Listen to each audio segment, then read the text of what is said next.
Today I'm going to show you a quick little project that's going to introduce you to Tunisian crochet. You won't have to buy anything to get started if you're already a crocheter, and probably already if you're a knitter. You probably have at least one crochet hook. Here's what you'll need. You'll need a crochet hook, a yarn needle, scissors, probably some cotton yarn, but you can use any yarn if you just want to try this out. And then something that you can put on the end of a regular crochet hook. You can either take a rubber band and wrap it around multiple times like this, or you could use a crafting clip, or you could even use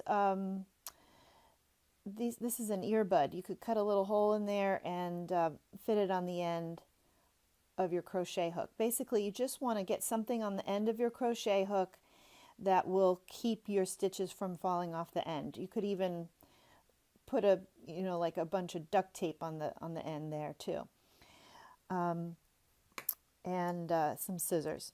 So let's get started. Okay, so let's start at the beginning. I'm going to do this so that anybody who's never even crocheted before can pick it up. So the first thing we're going to do is take the end of our yarn. We're going to create a slip knot. And the way that we do that is we just make a basic loop like this. When we do this, we're going to have a short end that's called our tail, and the end that's attached to our ball of yarn that's called the working yarn. So with the working yarn on the top and the tail coming under the bottom, under the working yarn, we're going to take the working yarn and just pull it up through that loop.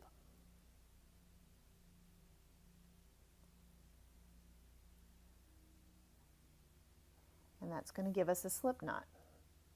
We just put it on our hook, pull it tight, and then the nature of a slip knot is you can then, by pulling on the working yarn, you can tighten it up on your hook. So with Tunisian crochet, you want to go for what I call Goldilocks tension. Tension is how tight your stitches are, and you don't want them too tight and maybe not too loose, but you do want them more towards the loose side than the tight side. So the first thing we're going to do is we're going to just chain 10 stitches, 10 chains. And what we do is we take our hook, we grab the yarn, it's called a yarn over, and then we pull that through the loop. That's one chain completed. Yarn over, pull through the next. So now we have 2. Yarn over, pull the yarn through the loop. That's 3. 4, 5, 6, 7, 8, 9, 10.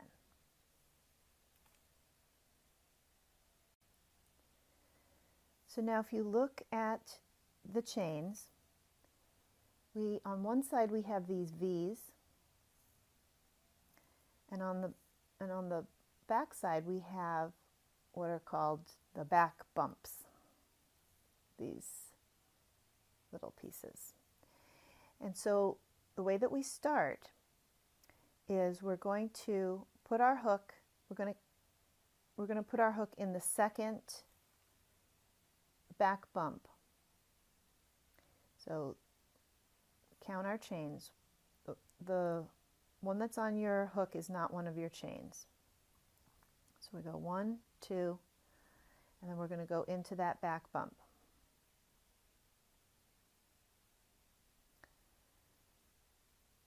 We're going to yarn over, which is you just kind of lay the yarn on top of your hook you grab it and pull it through. And now you have 2 loops on your hook.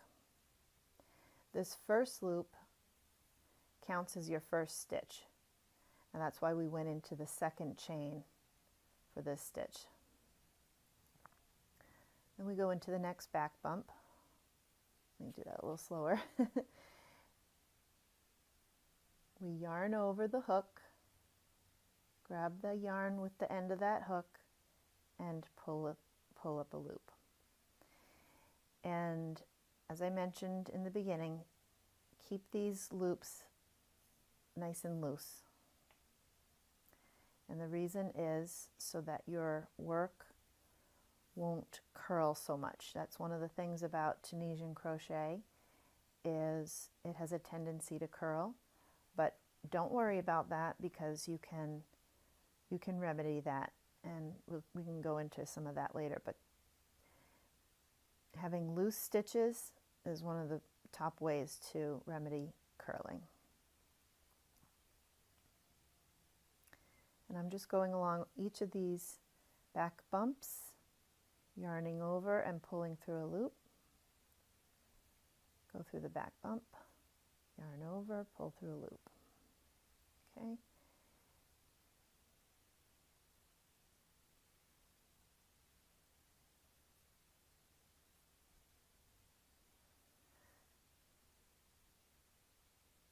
And the last one. Okay, so now let's count the loops that we have on our hook. 1, 2, 3, 4, 5, 6, 7, 8, 9, 10. And you'll notice we have we started with 10 chains. And so now we have 10 loops. And also, I'm going to turn this. The reason why we start by going into the back bump is because it creates this really nice edge, bottom edge for your work.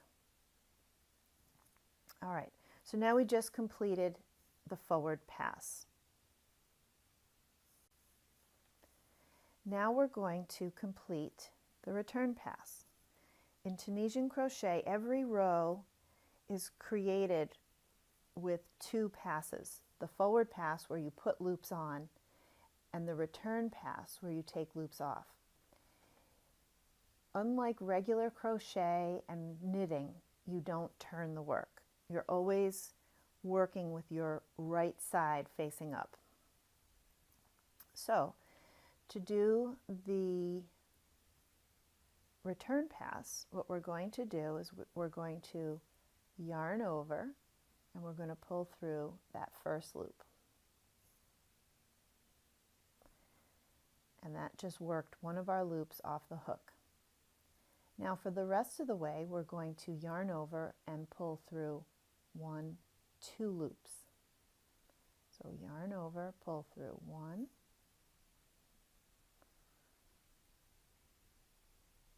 2 loops. Let's do that again. Yarn over and pull through 2 loops. Yarn over, pull through 2 loops.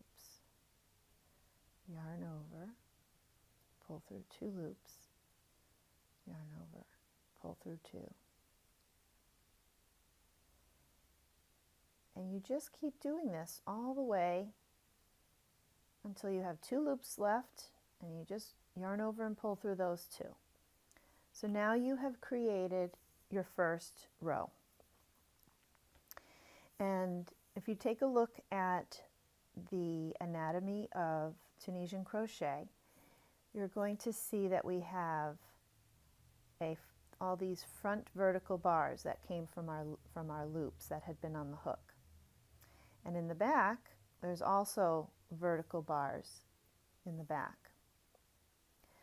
Along the top, from the reverse pass, we created this horizontal chain inside the loops. And just like our regular chain, it consists of the front upper and lower bars And there's also those back bumps, which will come into play for different types of stitches. We won't be playing with those today, but if you take my course, you'll have the opportunity to do that when you learn some new stitches. So that's what we just completed was the foundation row. So now we're going to begin row 2. Make sure your first loop has that Goldilocks tension, not too loose, not too tight, not too loose, just right. And then we're going to skip the first vertical bar. We're going to skip this one, and we're going to go into the second vertical bar because this counts as our first stitch. So we're going to be creating our second stitch by going into this second vertical bar. And all you do is put your hook underneath the front of that bar, yarn over your hook, grab the yarn, and pull up a loop. We're going to do that again. We go under that front vertical bar. We're going to yarn over our hook, grab the yarn, pull it through that vertical bar and pull up a loop. We're going to do this all the way across. And when I'm doing this, I like to, with each stitch, I like to pull up that loop and make sure it's not too tight. It's a really good tip for keeping your work from curling. It still may curl just a little bit, but that'll work itself out as your piece gets larger.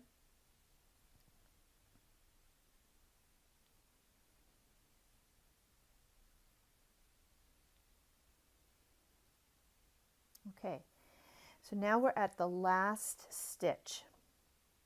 We've just done all the vertical bars, and now we've got this end stitch. It's probably the trickiest piece, but it's totally doable. You'll notice here at the end we have 3 threads, 1, 2, and 3. And what you're going to do is you're going to go under the outer 2. You're going to yarn over and you're going to pull up a loop. And by going under those outer 2 loops, you'll see a really nice edge start to develop along the side. And we're also going to get an identical edge along this side. So we just finished our second row forward pass, and now we're going to do our reverse row again, our reverse pass. So we yarn over and pull through just 1 loop to start. That's your edge stitch. And then we're going to yarn over and pull through 2 all the way back. And if you accidentally pull through 3 by accident, just back up and yarn over, pull through 2 the rest of the way.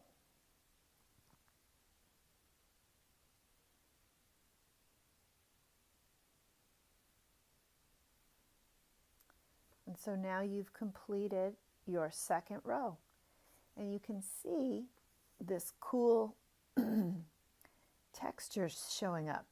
It has sort of a really cool woven look, and this is the look of Tunisian Simple Stitch, which is what we're doing here today.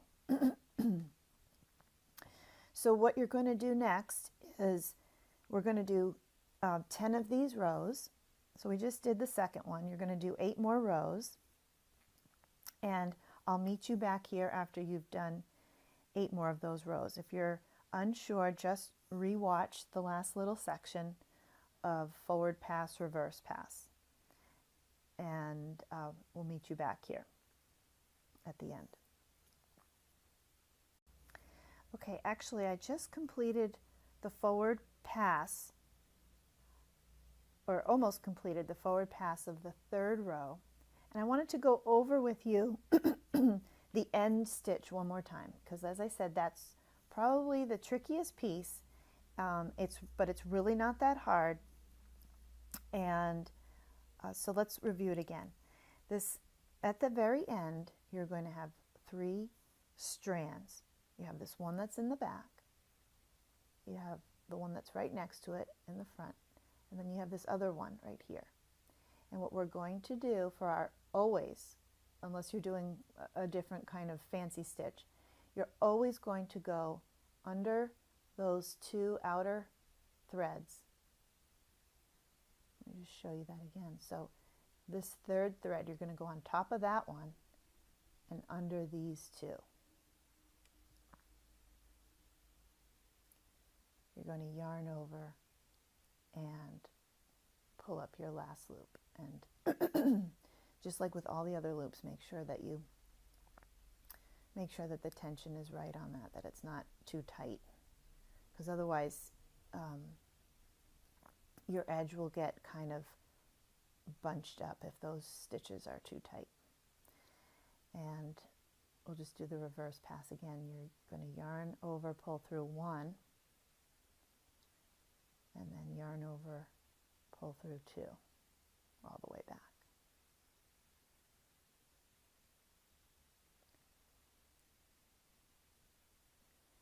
And don't be afraid to take it slow in the beginning.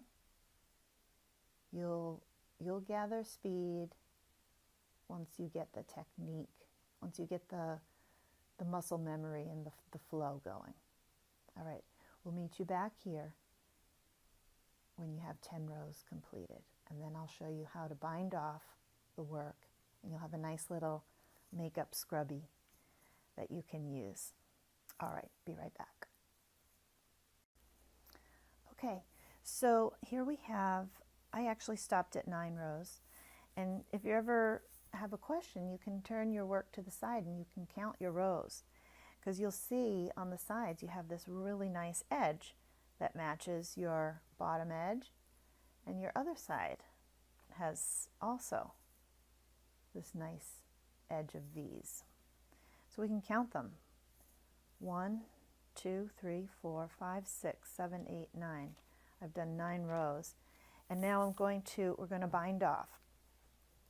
There's a couple of different ways to bind off, but the most common way is the slip stitch bind off. And what we do is we go as if we're going to make a Tunisian Simple Stitch. We go in that 2nd vertical bar, yarn over, pull up a loop, and then we pull it through the 1 loop on our hook. And then we're going to repeat that across. So let's do that again. We go into the next vertical bar, yarn over, pull up a loop. Remember the Goldilocks tension. Keep it just right, or maybe even just a little bit loose. Under the next vertical bar, yarn over, pull up a loop, and then pull it through the loop that's on your hook.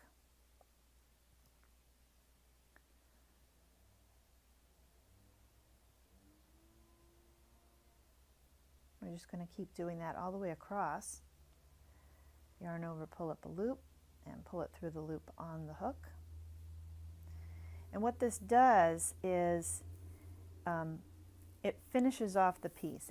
It brings these this horizontal row of chains, of our last row of chains, it snugs them down, because you can see these ones that haven't been done yet still have this kind of unfinished look here. So that's why you want to do the bind off.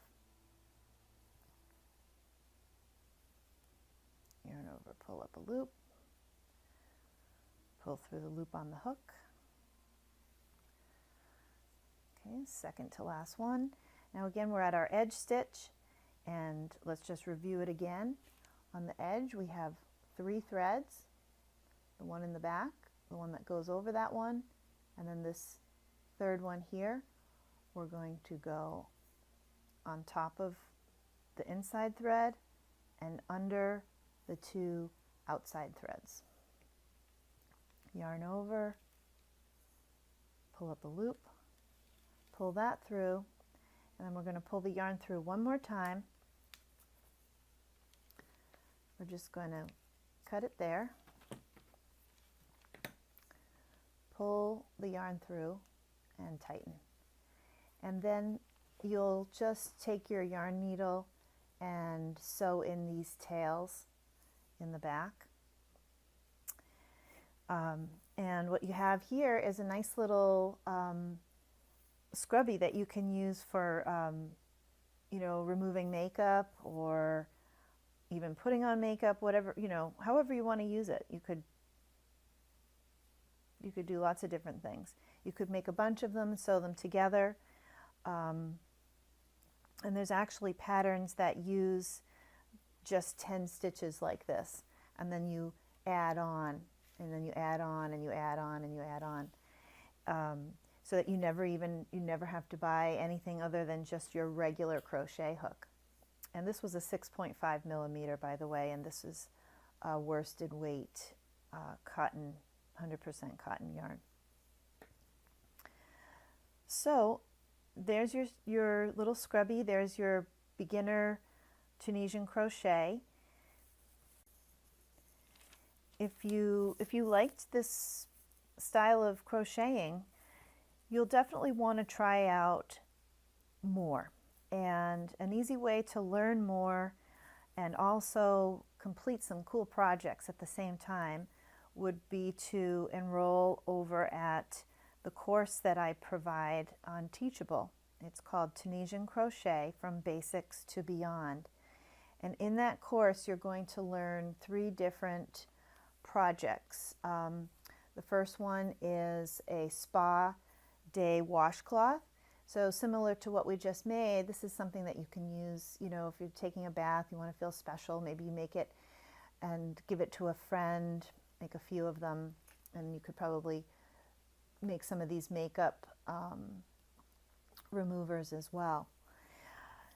In this pattern, we learn a bunch of different techniques. We learn the simple stitch. We learn this other stitch that's just like knitting. It has the same look as knitting.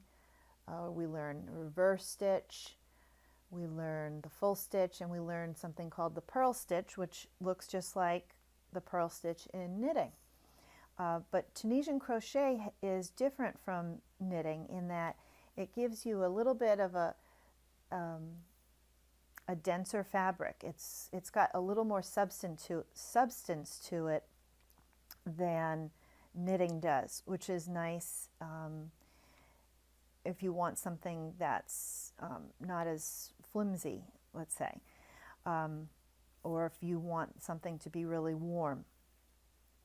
But you can also use it for making things that are quite lacy. If you just use a larger hook and you know, maybe lighter yarn and a larger hook, you can get really nice lace effects.